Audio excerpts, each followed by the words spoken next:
Hola, everyone. How are we? How are we? Hello.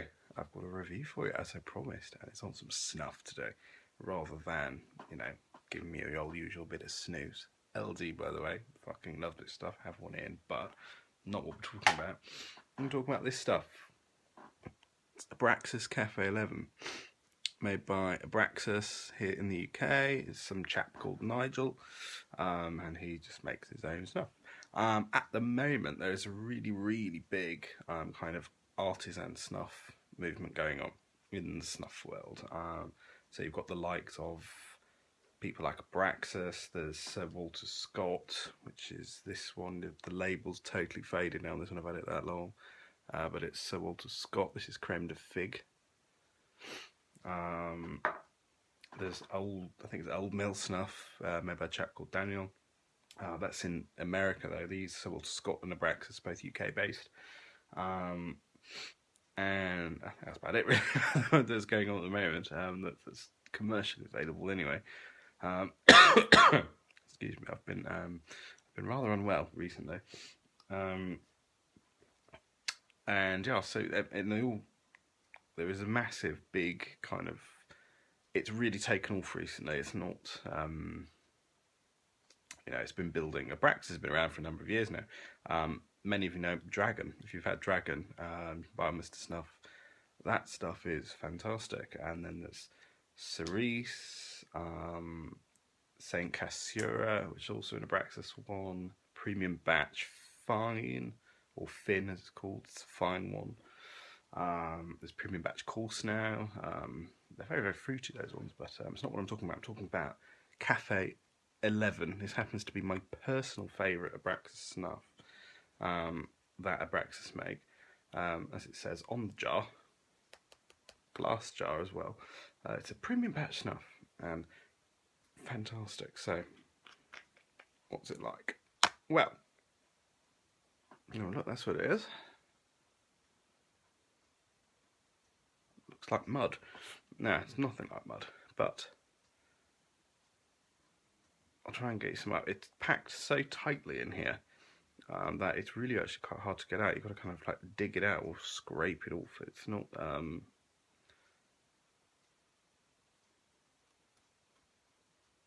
the easiest, but there we go. I've scraped quite a nice chunk out. So you see on the top there, that's the snuff. This stuff, it's quite I'd say it's like a medium grind. When you first buy it, and first comes, it's reasonably moist. And it's this beautiful scent just coming out the jar. Right, out the jar, as you would expect, it says Cafe 11 on it. There is a hint of coffee in it. Coffee's not the only thing that this snuff has in it. There is a very boozy scent to it. It's very alcoholic, not like harsh, sniff an old bottle of vodka kind of alcohol scent, or rubbing alcohol kind of thing. It is very pleasant, like a nice liqueur, like a really fine liqueur kind of scent. The smell that I get from it, and I cover it, is Tia Maria. It smells very Tia Maria like. There's hints of chocolate in there as well. And that's really it. Coffee, chocolate, Tia Maria.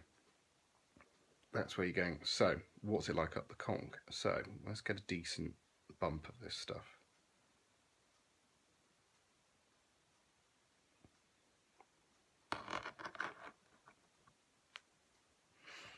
Hold it between my fingers just to warm it up. Now, snuff taking techniques. I don't know if I've ever gone through it before in a video, but there are many different ways you can take snuff. There is the anatomical snuff box way, which is using this part of your hand, usually tap box stuff, or whap it in and go pinch it off, or pinch and release, which is my preferred method. There's another one called the box cart method, which I've never made work for me, which is where you get your thumb like that in the crook of your finger. You basically load here up and you take snuff off. Now, contrary to popular belief, the bigger amount of snuff you take, the easier it is to take. Do not ask me why this is the case, but it is. With certain snuffs it is, not with every snuff. For me, because I kind of tend to take small pinches often, so I do little and often, a big bump is not really my typical way of doing things, but there we go. Anyway, I digress. Now it should be sufficiently warmed up.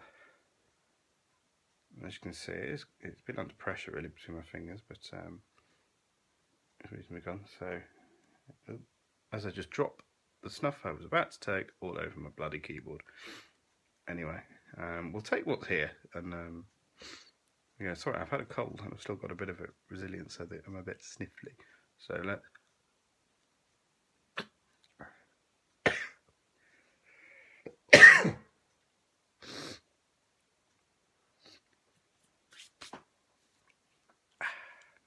wonderful. Now, I'm going to take the snuff that's on the keyboard here, so just bear with me. I'm not wasting this stuff because it's too good. There you go, I've got most of that back up.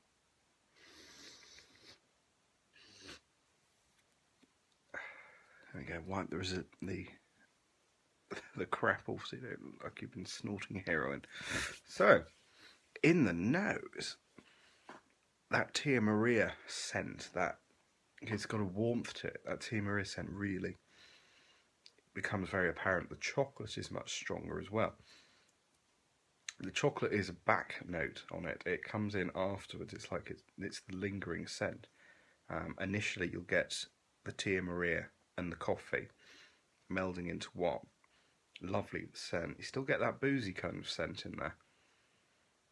And then on the final inhale, the chocolate comes through and it mellows it out. It softens the scent, so it's quite upfront Tia Maria-y boozy in your nose, coffee, and then the chocolate just mellows it out, and it's very, very just wonderful. It just smooths and works very, very well. It's a lovely combination of everything, because if you've ever drunk Tia Maria, you know what it tastes like. Personally, I think it's vile myself, but a lot of people like it. In coffee, actually, it's not too bad. But on its own, or Tia Maria and Coke, it was years and years ago, there was big adverts, you know, Tia Maria and Coke, and there was big promotions in bars, you know, Tia Maria and Coke on glasses, and it really wasn't my cup of tea, but this stuff it's very, very pleasant. I know it sticks around for a while. It's very, very lovely.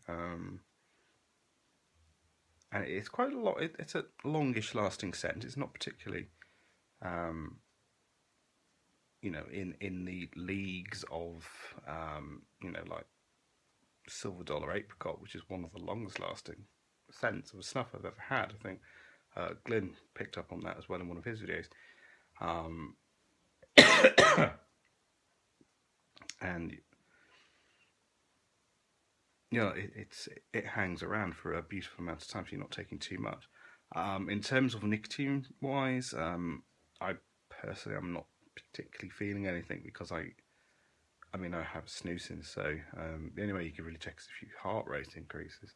But I noticed particularly with this stuff a very mellow, calming effect I get with it. It's a beautiful after dinner snuff. It's one of those. It's a very good kind of dessert snuff. Which you would have, you know, after a meal with a liqueur or brandy and a cigar. But we're not smoking cigars. Then a couple of pinches of this stuff, and you know, it really will settle you down for the evening, and it's very lovely. It's almost like a digestive snuff, and it's fairly bloody lovely, if I can may say. It's quite expensive. It is not the cheapest snuff out there. There are many, many snuffs that are considerably cheaper than it. But with these kind of things, you've got to remember they are small batch snuffs. You know, they're not mass-produced things. So, you know, it's made by one bloke. And so obviously the price reflects it. It's like with, you know, small batch ales and things like that. You know, you pay a bit more for it. So, but it is worth it, and this is a 15-gram jar. You can buy 15 or 50-gram jars on Mr. Snuff. I think this should still be mrsnuff.com. Put it back there so you can still have a look at it. and it yeah, it's lovely, absolutely fabulous. I'm going to have another pinch of it actually, because it's fucking lovely. So there we go. Like I said, yeah, it has a lovely burn though. Also a lovely burn, very mild burn when it's in your nose, but it's more like a boozy burn when you first take it. But like my nose is just kind of just getting back to normal now after having a cold. So I'm starting to get my sense of smell back, and it's been a bit raw, so that may explain that. So if you've not experienced the burn with it yourself, then you know, like I said, it's my observation. I can't remember exactly what tobacco is actually in it, but there is a. As you take a bit more, you'll notice a very slight smoky hint in it, which I think comes from the tobacco. So you can still smell the tobacco, but obviously the coffee, chocolate, tea Mariri scent is really what works so well with this, and even with that slight light smokiness off the tobacco, it just does all that and turns into loveliness. So, excuse me. So there we go. That's it. Bit of a long one. I do apologise. I was hoping it was going to be a bit quicker, but it's not. So anyhow, hope you enjoyed watching it. I'll come back with more. I am still going to upload those new toques, which are now no longer new toques, so Toque USA range ones. But I will do it. I'll get around to it. And I'll probably do the Sir Walter Scott ones as well. I have most of them, so I just need to, like I said, just do the videos on them.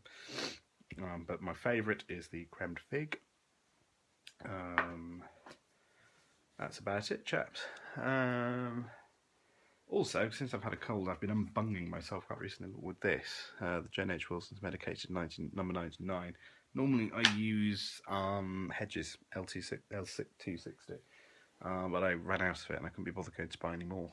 And my local tobacconist had run out of it, so they had a tin of this, so I used that instead. It's not as strong, but it does the same job. Anyhow, yeah, so take care for now, chaps. I'll catch you soon. Bye-bye.